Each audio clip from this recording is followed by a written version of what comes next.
estoy con miedo de participar, pero si la pueden grabar mucho mejor. Ana, ¿y vos no la podés grabar? ¿Vos no la podés grabar?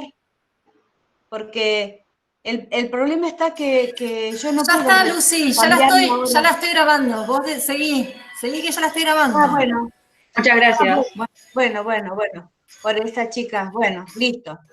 Bueno, entonces estábamos empezando a dilucidar, ¿no es cierto?, el camino de un Estado moderno, y por eso es que aquí la idea que arranca, ¿no es cierto?, con los liberales de Gran Bretaña, por ejemplo, es esa famosa idea del dejar hacer.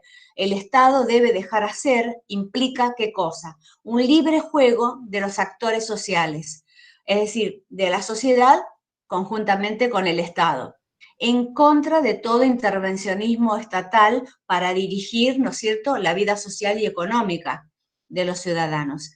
Esa es la famosa mano invisible del mercado, ¿sí?, que todo lo regula, el famoso denominado trickle-down efecto, que es el que va a derramar ese crecimiento, esa abundancia en todo lo demás, y que el mercado se equilibra por esa mano invisible que regula la oferta y la demanda, ¿sí?, logrando lo que él denominaba, Adam Smith, denominaba la competencia perfecta, esa idea de competitividad de todos los participantes en el proceso de producción de mercaderías.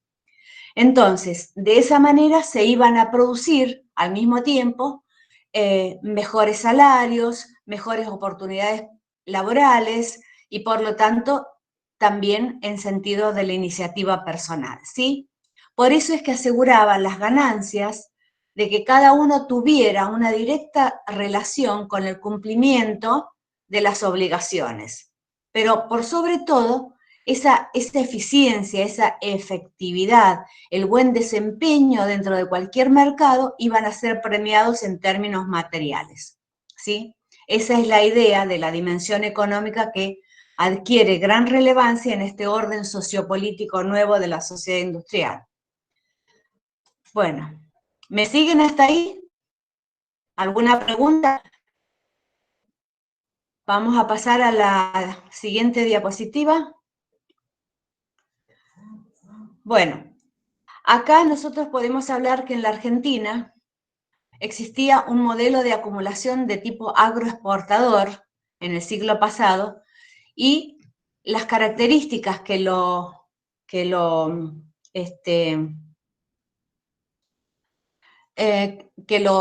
señalan es la plena inserción en el mercado mundial, ¿sí? Argentina era exportadora de productos primarios, lana, carnes, cereales, ¿sí? Y recibíamos, ¿no es cierto?, en ese modelo agroexportador, nosotros recibíamos productos ya manufacturados, especialmente de Gran Bretaña y de Europa, ¿no?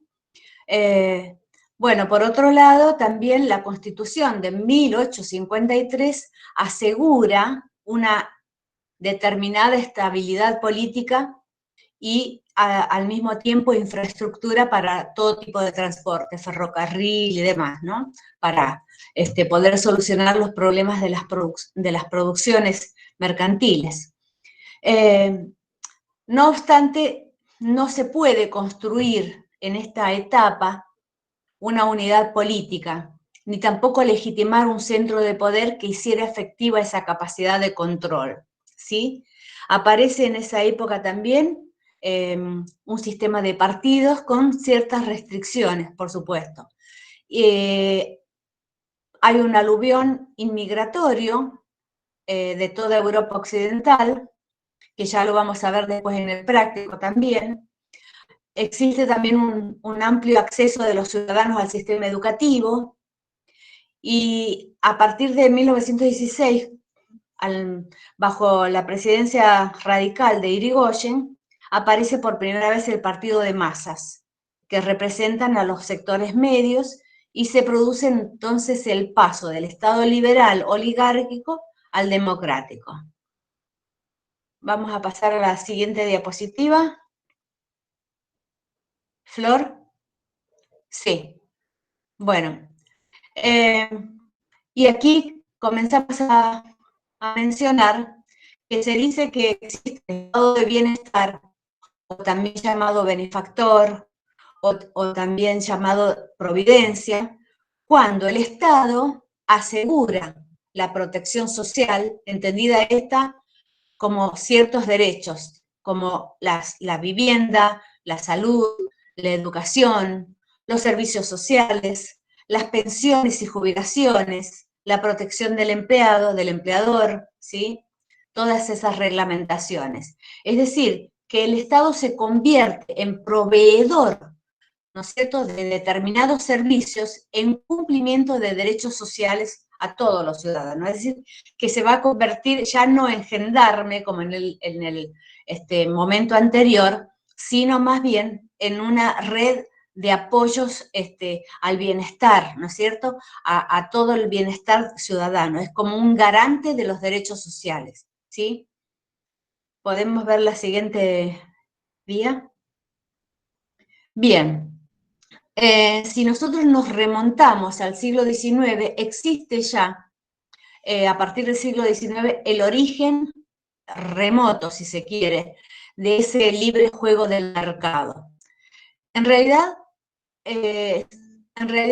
se puede ubicar remotamente en Alemania, ¿no es cierto?, donde el Partido Socialista implanta, a raíz de las crisis sociales y civiles que se sucedían en la época de Bismarck, se implanta el seguro social y está dirigido fundamentalmente al trabajador asalariado. Pero estas ideas, ¿no es cierto?, del estado de bienestar surgen a partir de la crisis del año 30, ¿no es cierto?, la crisis mundial que se da en la economía, y justamente las ideas de Keynes procuran, ¿no es cierto?, la formulación de un Estado económico, un Estado benefactor, social en el aspecto social, que va a tender, ¿no es cierto?, que se va a caracterizar por la idea de regularizar ese ciclo económico y fiscal, ¿sí? Y la otra parte del estado de bienestar significa, ¿no es cierto?, el fin de las políticas del laissez-faire, es decir, el dejar hacer, la mano invisible del Estado, ¿sí? Se deja de lado y comienza el Estado a desempeñar un rol central en la economía y en lo social, ¿sí? Entonces, ahí nosotros vamos a ver que se produce ese pasaje del capitalismo, ¿no es cierto?, individualista, en el Estado liberal, al capitalismo organizado. Es decir, se enfoca el capitalismo del estado de bienestar, ¿no es cierto?, en la justicia distributiva y social, ¿sí? En Argentina, las etapas más destacadas del estado de bienestar podemos decir que son en el periodo del peronismo, 46 al 55. No obstante, se van a dar en otros momentos, no con las mismas características, no con la misma fortaleza, por decirlo así, pero sí se siguen dando, ¿no es cierto?, todavía en algunos rubros ese estado de bienestar, ¿sí? Ese estado protector y garantes de los derechos sociales. Vamos a ver. Profe, Sí.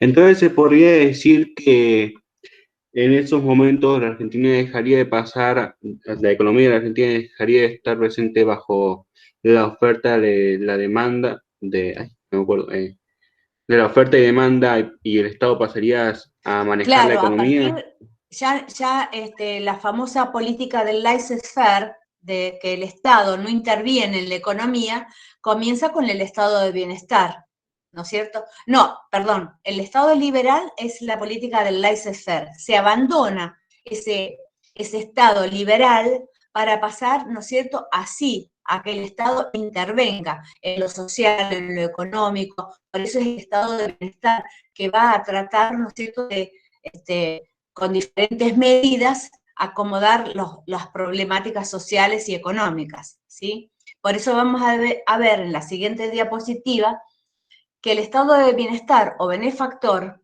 bueno, ahí todavía les estoy dando una precisión más grande todavía. Durante las décadas del 40, del 50 y del 60, ese Estado argentino va a presentar un esquema de Estado intervencionista. Ese Estado, ¿no es cierto?, que interviene. No se refiere a lo militar, se refiere a que interviene en lo económico con la idea keynesiana, con la idea de Estado keynesiano, en todo el plano laboral o del empleo, ¿no es cierto?, en todo lo económico, tiene que ver esa propuesta de Keynes, que es el Estado keynesiano. Y la otra pata, ¿no es cierto?, de ese Estado benefactor es el Estado social o prebendario o benefactor o de bienestar. Cualquiera de esos nombres está bien, ¿sí? Entonces nosotros vamos a ver que ahí justamente en ese Estado nacional, popular, con una fuerte matriz estadocéntrica, porque el Estado es el centro, el que organiza.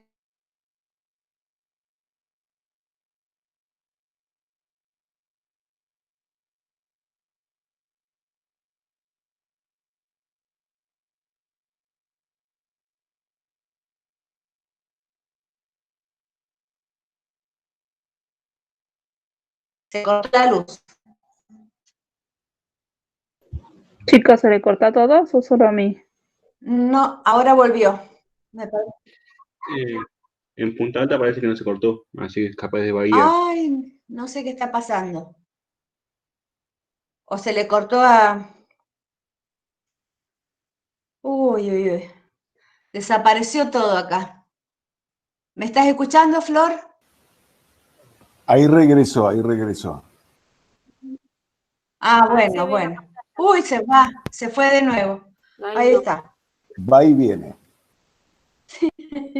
Ay, qué problema, qué problema. Bueno, yo igual les voy a dejar el PowerPoint, se los voy a dejar en Moodle, así que si quedamos sin audio, sin luz o sin internet, que espero que no. Bueno, entonces, las características de ese tipo de estado benefactor o de bienestar, o como se le llame, que se da durante los años 40, 50 y 60, ¿sí? Después, especialmente después de la Segunda Guerra Mundial, ¿sí? Después de la Segunda Guerra Mundial, el Estado comienza a tener esa matriz estadocéntrica. ¿Por qué es estadocéntrica? Porque el Estado va a ser justamente el proveedor o el garante de los derechos sociales, de los derechos de los ciudadanos, del derecho a la sanidad, del derecho al desarrollo industrial, el derecho a tener un ingreso igualitario, todo ese tipo de cosas, ¿sí?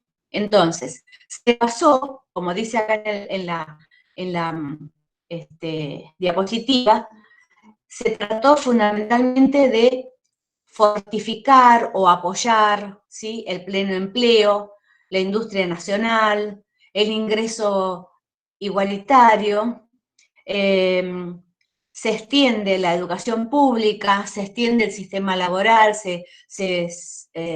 fundamentalmente aparecen los derechos sociales del trabajador, ¿sí?, los distintos seguros. El sindicato comienza a ser una organización de tipo legal, con gran fortaleza para servir de nexo entre el Estado y la sociedad civil, ¿no? Por eso las clases medias y la formación de la clase obrera en esos años es una clase muy amplia, a diferencia de otros países que por motivo de la Segunda Guerra Mundial, ¿no es cierto?, la clase media habría tendido casi a desaparecer. Sin embargo, en ese momento era aproximadamente nuestra clase media de cerca o más de un 40% de la población, ¿sí? Por otro lado, también, se escucha cortado, me dice otra persona. Bueno, estas cuestiones son así, así que les pido mil disculpas. En este momento todavía no se me ha cortado la luz, y sigo teniendo conexión, pero no la calidad como es. Bueno, por otro lado también a ver, bueno, no, pensé que me están mandando algo y no sé si hay algún inconveniente. Sí, dice que tiene Florencia, que tiene muy mala conectividad. Oh, y otra vez se cortó.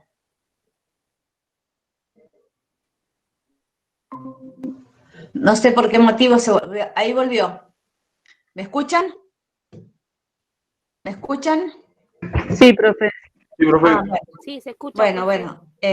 Bueno, como les decía, entonces el sindicato pasó a formar, a tener una gran fortaleza y servir de nexo entre la sociedad civil y el Estado, ¿sí? Y el gobierno. Por lo tanto, también esta fortificación de la clase media hizo que existiera un mayor consumo de la ciudadanía.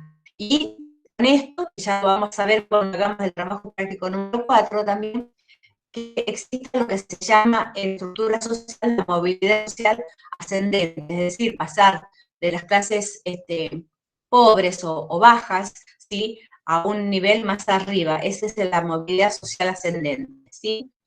Y por otro lado, hay un refuerzo en la de participación política de todos los ciudadanos y por lo tanto hay una ida de politización de la sociedad, una mayor participación política, ¿sí? Florencia, ¿me puede pasar diapositiva? Gracias. Bueno, entonces acá vamos a ver en este cuadrito, esto que yo les decía, que es un mismo concepto de estado de bienestar o estado benefactor, se divide en dos partes. Uno que se enfoca en un concepto de tipo sociopolítico y otro, acá a la derecha, el concepto económico, ¿sí? En ese concepto sociopolítico, de origen muy antiguo, que tiene que ver con el seguro social, como ya les había mencionado, que seguramente que es el atisbo, el primer atisbo en Alemania, ¿no es cierto?, siglo pasado, siglo XIX, ¿sí? Empleados de una fábrica y se empezaron a quejar y a partir de allí comienza la idea del seguro social, ¿sí? Y hay una ruptura con esas instituciones de beneficencia en Alemania, ¿sí? Por eso el estado de bienestar, según muchos autores, surge en Alemania. Y actúa, justamente, el estado de bienestar actúa en todo lo que tiene que ver con la distribución secundaria de la riqueza. Es decir, a mayor recaudación de impuestos y demás, y mayor consumo, obviamente que ese acceso al consumo, ¿sí?, de bienes y servicios va a hacer que, ¿no es cierto?, que la economía funcione de manera más acelerada. Y también se caracteriza por la rigidez de sus instituciones. Se incorporan muchos derechos sociales. Por el otro lado, ese concepto económico que se enfoca, ¿no es cierto?, en las medidas para revertir la crisis del 29 y del 30, reconoce como antecedentes de Gran Bretaña, que es todo lo que habíamos dicho recién de la mano invisible que regula la oferta y la demanda, y que tiene que ver, ¿no es cierto?, con una mano invisible, como decía Adam Smith, que reconoce, ¿no es cierto?, la regulación del mercado a través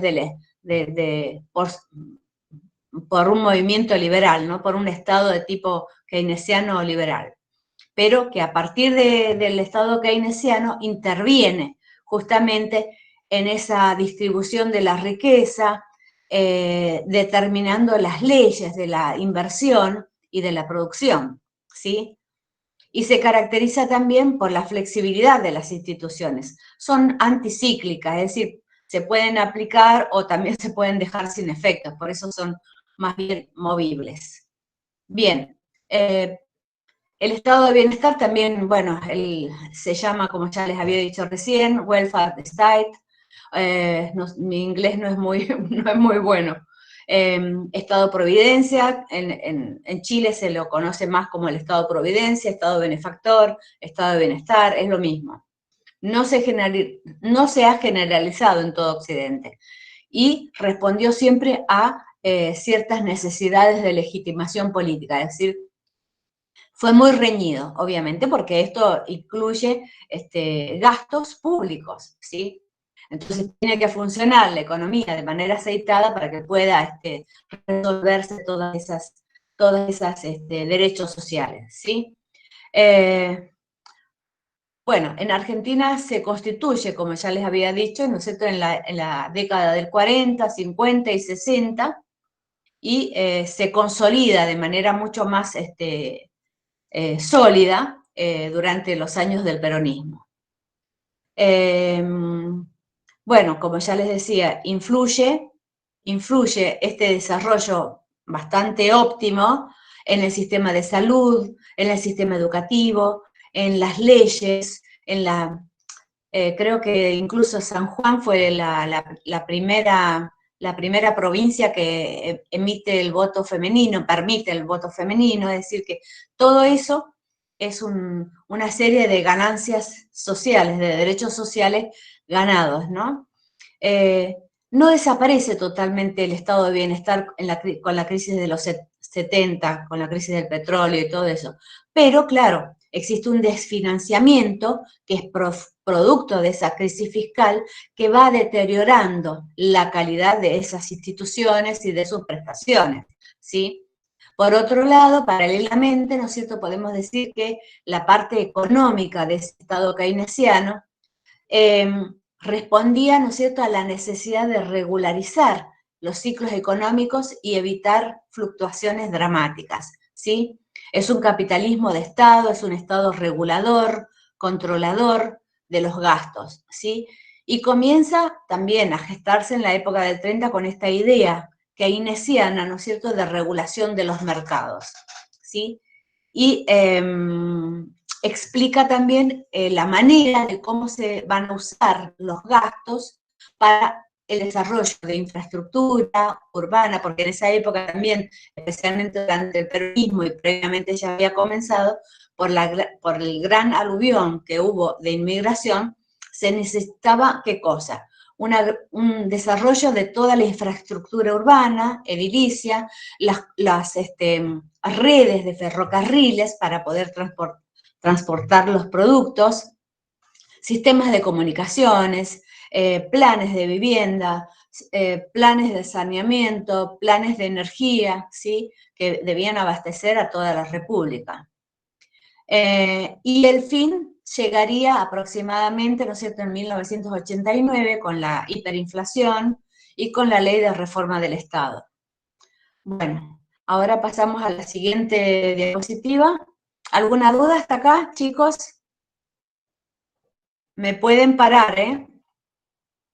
Me pueden parar, pueden agregar, pueden hacer preguntas. No, hasta ahora va bien. Hola, hola, sí. Hola. No, que hasta ahora va bien, por lo menos por mi lado. ¿Sí? ¿Se entrecorta lo que yo estoy diciendo? A veces sí y otras veces se mantiene bien. Bueno. En los últimos minutos comenzó a escucharse bien. Ah, bueno. Bueno, esperemos que se escuche bien y esperemos que Florencia lo pueda estar grabando, porque yo generalmente con el Zoom no tengo inconvenientes, pero con este Meet no sé por qué motivo se entrecorta. Bien, bueno, ya se los vuelvo a repetir, nada más que con una imagen acá de es un dibujito de Keynes, supuestamente, un dibujito animado no animado de Keynes, y bueno, lo que él pretendía era generar una sociedad del pleno empleo, de salarios que se eleven y que eleven al mismo tiempo la demanda efectiva, de mejores políticas fiscales, de mejores políticas monetarias, acceso al crédito. Todo esto daba lugar, ¿no es cierto?, a un cambio total de tipo de Estado, ¿no? Pasamos a la siguiente diapositiva y acá comienza la debacle, el estado de bienestar se viene a pique, por decirlo así, ¿no? Ahí ven el barquito que se hunde, ese es el estado de bienestar. Y bueno, con la crisis, en la década del 70 hay diferentes crisis muy, muy importantes, entre ellas el tema de la crisis del petróleo, ¿no es cierto? La crisis fiscal, el estancamiento o recesión, y eso se le llama, en realidad hay una palabra en economía que es estanflación, o sea, que al mismo tiempo hay recesión y al mismo tiempo, ¿no es cierto?, hay inflación. A eso se le llama estanflación, ¿sí? Y entonces, debido a todo esto, hay un agotamiento del modelo de industrialización por sustitución de importaciones que habíamos tenido desde principios del año 30, ¿sí? Y por lo tanto comienzan a surgir endeudamientos, ajustes y crecientes disputas, peleas entre los sindicatos, los empresarios, y el Estado, por lo tanto, se comienza a retroceder. Ya no quiere invertir, ¿no es cierto?, demasiado en la protección de los individuos, en la protección de los derechos sociales, y por lo tanto, ¿no es cierto?, comienzan a transferir determinados riesgos, entre ellos una gran deuda y fuga de capitales, que se comienzan a pasar, ¿no es cierto?, a la esfera privada.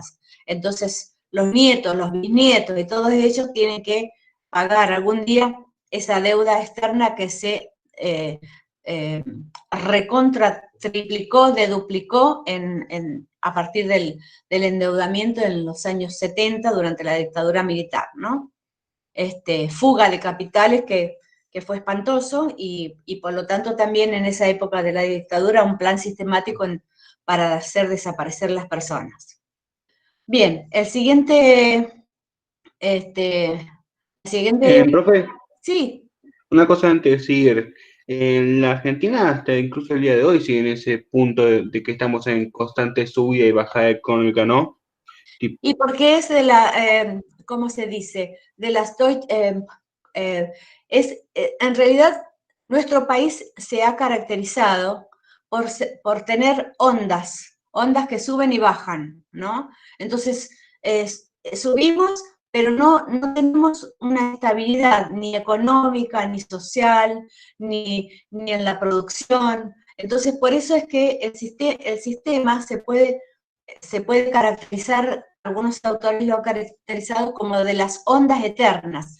Las mesetas son muy breves y caemos, o lo que algunos economistas dicen es la idea de la silla. Subimos, hay un asentamiento, subimos, hay un asentamiento, vamos subiendo, vamos mejorando, pero hay, como siempre, como estancamientos o subimos y decaemos, ¿no? La idea es que por lo menos después del asentamiento del plan de la silla, sigamos subiendo. Allí hay intentos, ¿no es cierto?, a partir del plan austral que se da en el 83, después de la dictadura, ¿no es cierto?, después de largos años de fuga de capitales, de un exageradísimo estado autoritario, ¿no es cierto?, que es la dictadura militar. Ahí comienzan a haber atisbos de mejorar tanto la economía, lo social, los derechos de la sociedad civil comienzan a ser muy fuertes en ese momento, y allí comienza, ¿no es cierto?, se comienza a descentralizar el Estado con Alfonsín. Pero ¿qué pasa? El Estado comienza a no poder intervenir, no solamente que no quiere, sino que no puede intervenir por la situación económica en la que se encuentra. Y entonces allí comienza, sin querer también, o queriendo, el mercado a triunfar sobre el Estado, ¿sí? Y comienza de nuevo una carrera, pero tremenda, que si sus padres o sus abuelos lo deben haber visto, que iban al supermercado y al día siguiente costaba 5 veces, 10 veces más un producto, ¿sí? Bueno, esa hiperinflación que fue del 5.000% a finales del 89, ¿sí? Y que dio lugar a tremenda cantidad de saqueos, especialmente en Buenos Aires, en las provincias también, pero con más intensidad todavía en Buenos Aires, genera una crisis política y social, pero de terror. Y por lo tanto, esa figura del trabajador, ¿sí?, es desplazada por el consumidor. Entonces existe una gran heterogeneidad social, ¿sí? Y comienza a haber de nuevos enfrentamientos entre la sociedad civil, ¿no es cierto?, y la sociedad del gobierno, y la clase política. Pasamos entonces a la siguiente diapositiva. Bueno, esta hiperinflación da lugar, ¿no es cierto?, a una reforma del Estado, que va a tener dos etapas. Después incluso en el año, a ver, cuando asumió Menem, en el 90 o 91, ahí me quedé medio tildada. Bueno, a fines de los 89, 83 asume Alfonsín. Fines del 89 asume Menem, porque se va 6 meses antes, Alfonsín. 6 meses antes, y creo que, no sé, yo no me acuerdo porque no vivía acá en Argentina.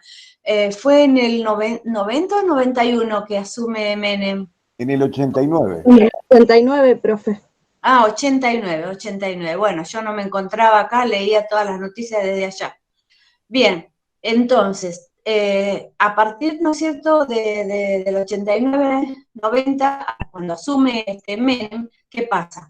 Hay como un distanciamiento entre lo que dijo y lo que hizo, porque él había dicho que iba a ser la revolución productiva, pero lo primero que hizo fue justamente una serie de medidas en esa reforma de tipo estructural que se asociaba a lo primero que hizo es al famoso plan de convertibilidad, y la segunda parte, porque la reforma del Estado consta de dos partes o etapas. La primera es esa reforma de tipo estructural, ¿sí?, asociada con el plan de convertibilidad que inicia en el 90. Y la segunda fase o etapa es posterior a la crisis del tequila y está orientada, ¿no es cierto?, a extender el ajuste a todas las provincias.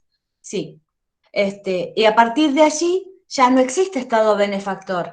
Eso se achica hasta ser lo que se llama el Estado mínimo, ¿sí? Ese Estado mínimo va a ser impulsado ¿por quién? Por los de arriba, el consenso de Washington, ¿sí?, que busca reducirlo. ¿Para qué? Para que con ajustes, más ajustes, ¿no es cierto?, buscan entonces reducirlo al Estado, a lo mínimo, a sus roles tradicionales, que tiene que ver con la defensa, con la seguridad, con la educación y la justicia. Lo mínimo de lo mínimo, ¿sí? Pero eso a raíz de la gran influencia del consenso de Washington, ¿sí? Siempre predominó esta situación. Bueno, hay un paradigma que se llama el paradigma o teoría de la dependencia, que hace, ¿no es cierto?, que fortifica esa diferencia, ¿no es cierto?, el divide et impera, el divide y reinarás, que hace, ¿no es cierto?, que sea de una fuerte separación entre el centro o los países de la metrópolis y los países, en este caso de América Latina, ¿no es cierto?, los llamados de la periferia, ¿sí?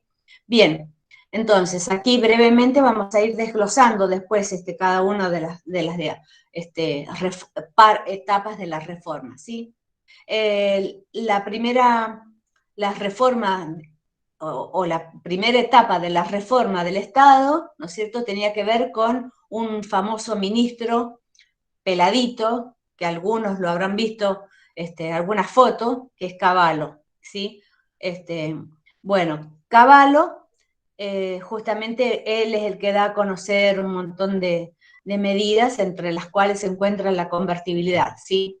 Bueno, efectos de la hiperinflación, una serie de medidas de privatizaciones, ya las vamos a retomar en las siguientes diapositivas. Privatizaciones, esas son algunas de las medidas así, a grosso modo mencionadas. Desregulación, un sistema aperturista, reformas administrativas, descentralización político y social, sistemas de control a través de la ley, eso en la primera etapa. Y en la segunda etapa, a partir del 95, con el cambio del ministro de Economía, que fue Roque Fernández, aumenta el desempleo de tipo estructural, que ya vamos a ver también qué significa el desempleo estructural. Después con el trabajo práctico lo vamos a ir dilucidando, y con la clase teórica también sobre estructura. La crisis fiscal, reformas provinciales, laborales, de salud, educativas, de obras sociales, justicia, el sistema tributario, también las políticas sociales focalizadas, las privatizaciones de bancos. Muchos de sus conocidos o de sus padres, hubo una serie de privatizaciones de bancos también, que quedaron desempleados gran cantidad de ciudadanos. Bueno, entonces ahora pasamos a la siguiente diapositiva y vamos a ir mirando con más detenimiento cuáles fueron los objetivos, cuáles fueron las causas, ¿sí? En este caso de la primera etapa, nosotros vamos a decir que el objetivo que tenía la primera etapa de la reforma del Estado era, ¿qué cosa? Garantizar la apertura de la economía. ¿Para qué? Para que el gasto público fuese más eficiente, porque esto se estaba yendo por algún embudo a no sé dónde, ¿no? Entonces, por otro lado, ¿no es cierto?, era objetivo principal también el tratar de generar mejores condiciones para que vengan capitales extranjeros a invertir, ¿sí? Esto se inicia a partir, ¿no es cierto?, de los finales de los 80 y deriva de 4 causas. Es decir, la crisis del estado de bienestar, la hiperinflación, la ingobernabilidad, el gran endeudamiento externo, el consenso de Washington, sostiene que el estado de bienestar es ineficiente, o sea, no le conviene tampoco, y excesiva concentración del poder político, ¿sí? ¿Hasta ahí me siguen? ¿Hay alguna pregunta? Bueno, la reforma... Continuamos entonces con las características de la primera etapa de la reforma o la reforma 1, ¿sí? Bueno, ese famoso plan de convertibilidad que se implementa, ¿no es cierto?, en los años 90, ¿qué es lo que hace? Asegurar la paridad dólar-peso por una ley del Congreso, pero esto era una situación de carácter ficticio, porque a la corta o a la larga esto no podía durar, ¿sí? Por otro lado, otra de las características es que facilita las inversiones extranjeras, bajando los impuestos a la importación. Y, por lo tanto, los márgenes de protección a la industria nacional se vienen a pique, ¿sí? Por lo tanto, ¿qué pasó? Las pymes se fueron contrayendo, se fueron cayendo, y por lo tanto este plan de transformación del Estado también genera efectos económicos, políticos, sociales y culturales. Por lo tanto, otra de las características que podemos mencionar es que se orienta también la privatización, porque se veía como la panacea, ¿no es cierto? Todos proponían y aceptaban y estaban al 100% de acuerdo que se privatizaran porque dejaban pérdidas los servicios públicos y de empresas productivas, ¿no? Así es que, bueno, ahí comienzan, vamos a pasar a la siguiente, comienzan a privatizarse numerosas empresas de servicios públicos, ¿sí? Por ejemplo, escuelas primarias, bueno, esa es la parte que, sí, se va a subir, Franco, se va a subir el PowerPoint, ¿sí?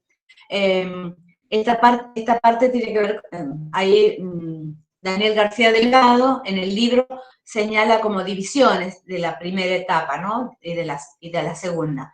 El punto B, que es la descentralización de las políticas sociales, es justamente ¿por qué? Porque se traspasaron a la provincia servicios públicos. Por ejemplo, escuelas primarias, medias y técnicas pasaron a depender no de la nación, sino de las respectivas provincias, ¿sí?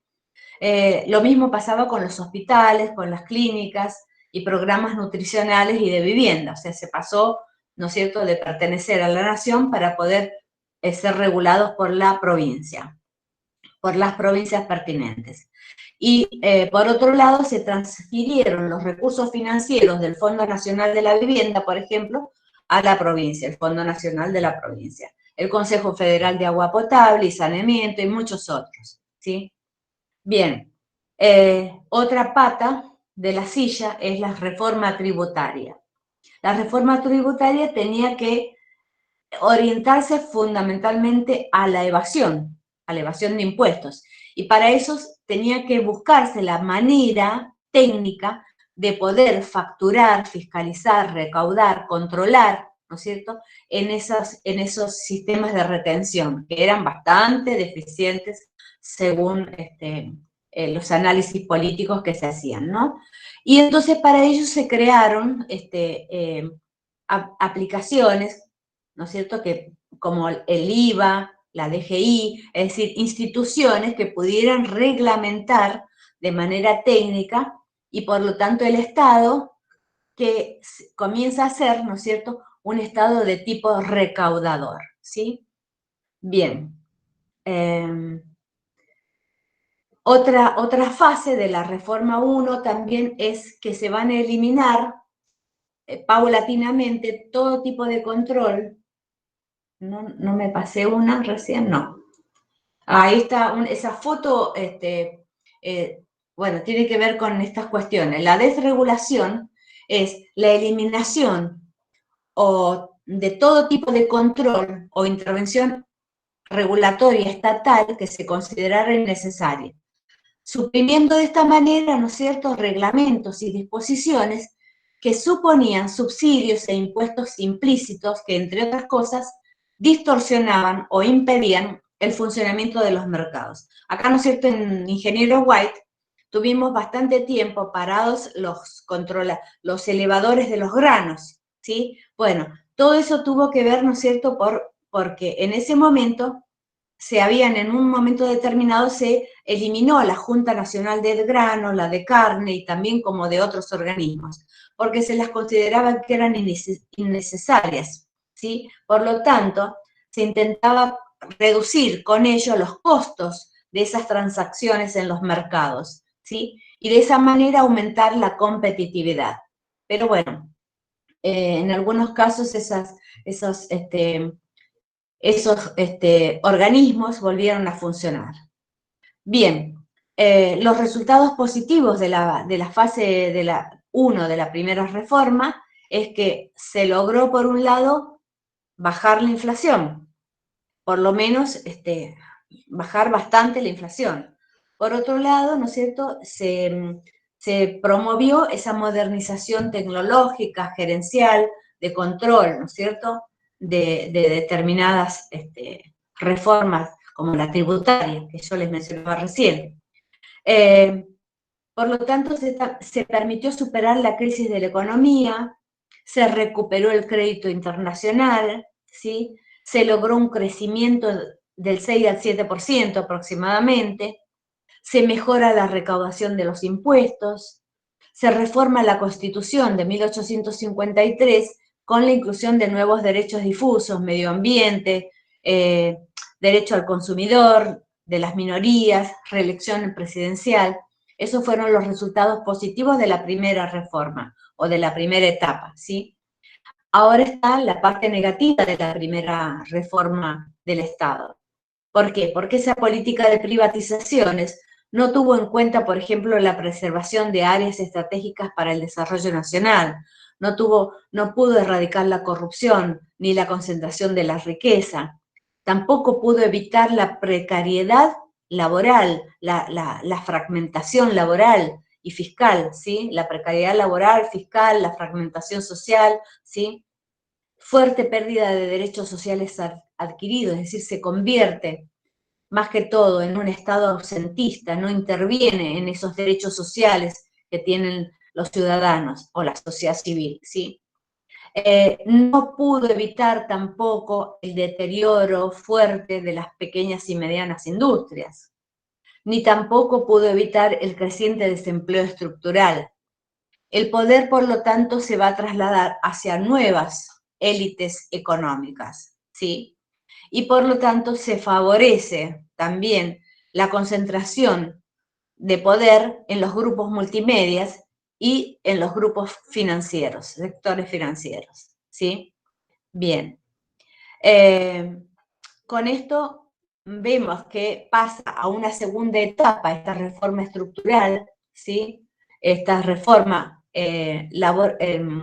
reforma del Estado de tipo estructural que tiene que ver con el desempleo estructural, el gran avance. ¿Por qué? Porque la reforma laboral de 1991, que existía con una modificación de normativas por despidos, hace que se produzca un gran cambio y se permita la flexibilización laboral, que es algo muy negativo para la sociedad civil, ¿no es cierto? Porque de repente, por un contrato, eso se descentraliza y se pierden derechos. Es decir, esa negociación colectiva, ustedes han visto que en la universidad tenemos gente que están trabajando 3, 4 años, o en la cooperativa obrera, 3, 4 años a contrato con Borlenghi. Y después de esos 3, 4 años, quizás puedan entrar a trabajar de manera formal en la empresa que los contrata, pero eso es como un subcontrato. Eso es también una cuestión que emana de esa reforma laboral del año 91, ¿sí? También se permiten despidos masivos en empresas privatizadas y una serie de despidos voluntarios, como yo les decía, en gran cantidad de empleados del Estado o de bancos fueron despedidos masivamente, ¿no? Y también en el sur, en el norte, en el sur, ahí se producen una serie de piquetes y protestas sociales, ¿no? Muy fuertes, muy fuertes. Después, en 1995, después de la crisis del tequila, también comienza a cerrarse el primer ciclo reformista por la aparición de dos factores no previstos en el modelo económico. El creciente déficit fiscal, a causa de la caída del crecimiento como consecuencia de la salida de capitales, luego de la crisis del tequila, y por otro lado, el aumento, ¿no es cierto?, del desempleo estructural. Ahí, bueno, yo ya había mencionado, por ahí hay alguna cosa que se repite sin darme cuenta. Cavallo es reemplazado por el ministro de Economía, Roque Fernández. Bueno, y las medidas de esta segunda, es lo que ya les mencionaba recién, un poco que me adelanté, ¿no es cierto?, es la famosa flexibilización laboral, que eso se refleja en una fuerte precarización laboral, reducción de los salarios, modificación, o ya sea en extensión o achicamiento de las jornadas horarias de trabajo y de las fechas para tomar vacaciones, negociación a nivel de empresas, sino de los sindicatos, y el fin del régimen de las indemnizaciones. Ustedes saben que cada vez son más reñidas esos juicios laborales cuando uno quiere pedir indemnización al que lo echó. Y en esta época de pandemia me imagino que deben estar hasta el techo los expedientes para pedir indemnizaciones, ¿no es cierto? Así es que, bueno, mantener el tipo de cambio y la política monetaria, ¿no es cierto?, era una medida y tenía como objetivo reducir el déficit fiscal, mejorar la competitividad del país, y por lo tanto, ¿qué se hizo? Se apretó más con el camioncito de la DGI, ¿no es cierto?, la presión tributaria. Por lo tanto, esto hace que la sociedad civil cambie el humor y se pierda esa capacidad de consumo y comience a través o a raíz de la creciente desocupación, surge un espectacular malestar social, ¿sí? Que produce esto que ya les había mencionado recién, series de protestas, nuevas formas de protesta social y por supuesto, la derrota electoral del oficialismo en las legislativas de 1997. Bien.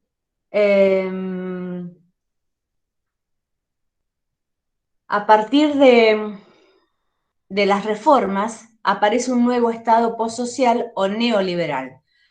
Ese Estado neoliberal tiene menor capacidad interventora, ¿sí? ¿Por qué? Porque se han cedido actividades y servicios al sector privado. Ya no es el Estado, ¿no es cierto? El Estado es como que se desentiende de eso, ¿no es cierto?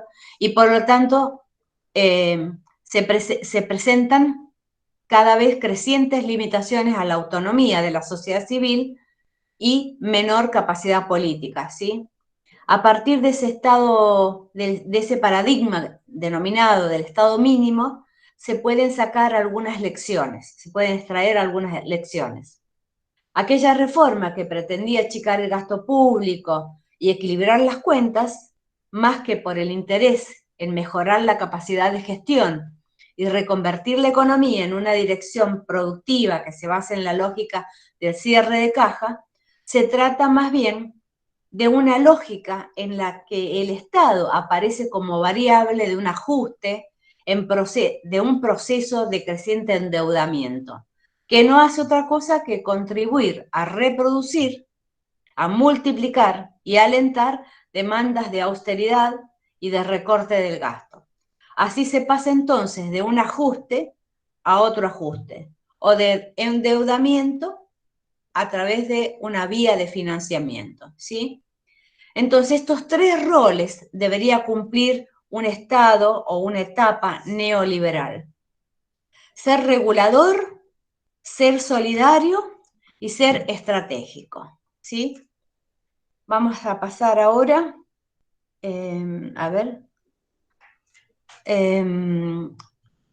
a la idea del rol de tipo regulador, de defender al consumidor. ¿Quién de ustedes no ha tenido alguna vez algún amigo o amiga que haya tenido que ir a defensa del consumidor? ¿Por qué? ¿Por qué tiene que haber esa institución? No es que existió siempre, ahora existe esa institución. ¿Para qué? Para poder defenderse de que ustedes se mandaron a comprar por Mercado Libre unas zapatillas y vienen y les traen otras zapatillas, o no se las traen directamente y abren la caja y se encuentra otro producto, o no tiene nada la caja. Entonces todo eso hace, ¿no es cierto?, que el rol regulador del Estado se delegue, esa delegación, ¿no es cierto?, en oficinas, en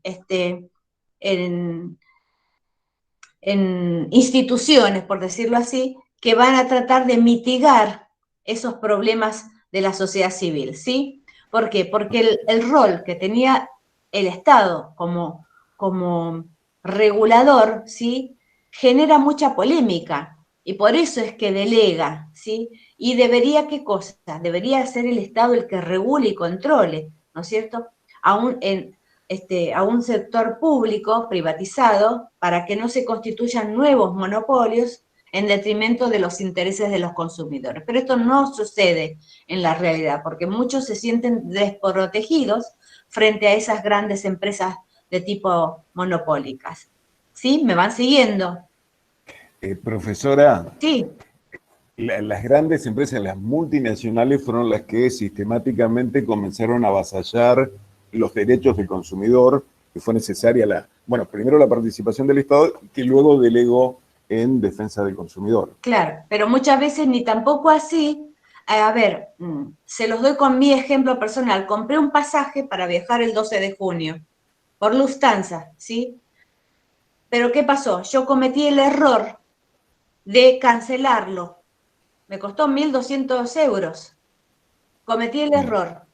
Bueno, desde marzo, que supe lo de la pandemia, que decidí cancelarlo, me contestan de Lufthansa que no me van a devolver nada, ni un centavo, porque hay una letra chiquitita que dice que ese monto es no reembolsable. Con lo cual perdí. No debería haberlo cancelado. Mucha gente lo hizo así, pero ¿por qué? Porque yo no estuve informada. Entonces ese desconocimiento, por hacer las cosas bien, las hice mal, porque cancelé. por lo tanto no me lo devuelven. Bueno, y a ustedes mismos les debe haber pasado que pagaron un viaje, que pagaron productos por internet o lo que sea, y o engaños en la misma tarjeta de crédito, y el Estado, ¿cómo me defiende a mí? ¿De qué manera me defiendo yo? O sea, no hay caso. Desde marzo que hice esto, no voy a poder recuperar nunca más ese dinero, se perdió. Ahora, el Estado no hace nada, porque es una empresa tan importante que yo no le puedo hacer juicio a Lufthansa, es imposible. Así que bueno, el otro rol que debe cumplir el Estado y que no lo cumple a rajatabla como debería ser, es entender, ¿no es cierto?, la defensa, entender como el rol importante de un rol solidario que defienda los intereses de los más débiles, ¿sí? Y esto no lo está haciendo. Ustedes todos los días de la vida van a ver que ese principio de solidaridad lamentablemente no está siendo defendido a rajatabla por el Estado. Entonces, solamente funciona en algunos determinados canales, las inundaciones o el terremoto o incendio forestal, ¿sí? Pero a nivel personal muchas veces estamos desamparados, nos sentimos desamparados, ¿sí? Porque lo que habría que incorporar es lo que dice García Delgado, que es una nueva ética social, ¿sí? Que genere conductas, derecho público y hasta prescripciones en ciertas normas constitucionales, ¿sí? Una solidaridad pública, dice Daniel García Delgado, es capaz de legitimar los derechos y amparos y una democracia fiscal que permita realizar transferencias entre los sectores, ¿sí? Es decir, se trata de ejercer una solidaridad con aquellos que están en peor condiciones o con los perdedores de este proceso de reconversión económica, ¿sí? Así es que, bueno, la idea es el derecho a la inclusión en todos los ámbitos y a la integración social, ¿sí? Bueno, estos son me faltaba el rol estratégico que menciona Daniel García Delgado, y es la idea, ¿no es cierto?, de compartir el rumbo, es decir, un poco tiene que ver, ¿no es cierto?, con la solidaridad, la capacidad para delinear un perfil productivo. De la única manera que se puede generar competitividad es mediante un activismo estatal que te ayude, ¿no es cierto?, a formar ese perfil productivo. O sea, yo para poder manejar el Google Meet tendría que haberme informado antes un poco mejor con respecto a esto, ¿no es cierto? Y bueno, lo único que tengo para informarme son las redes sociales, el internet, ¿no es cierto? Pero a mí no tuve un instituto que me enseñara. ¿Por qué? Porque la situación de pandemia hizo esto, que no se construya todavía o que no se haya constituido una especie de asesoramiento a los docentes de cómo usar estas cosas. Los que son más jóvenes que yo, capaz que están un poco más duchos, pero a mí es como que más me cuesta la tecnología, ¿sí? Y entonces en este camino del rol estratégico del Estado, también seguramente que se van a implementar, por ejemplo, se van a implementar mejores conexiones, mejores computadoras, mejores caminos de solución a esa cultura organizacional que pretende, ¿no es cierto?, no solamente que las empresas sean de tipo competitivo, sino también los estudiantes, que todos puedan tener acceso, ¿no es cierto?, a una computadora y saber manejarla, porque de hecho que si no saben manejarla, como me pasa a mí en este caso, que no sé dónde tocar para que no se me salga de la pantalla, también. Entonces esto también tiene que ver con la construcción de un rumbo compartido, es un rol regulador del Estado estratégico por parte del Estado, ¿sí? ¿Alguna pregunta, chicos? No, profe, un comentario. Sí. Pasa mucho con las tarjetas de crédito, el tema de que por la intervención de la OMIC en este caso, han tenido, me incluyo en ese listado, problemas con las tarjetas de crédito porque te cobran cosas que no, o sea, que no compraste directamente. Figuran como que son compradas en el exterior y te lo cobran en moneda extranjera, y para cobrártelo es enseguida, es instantáneo, digamos.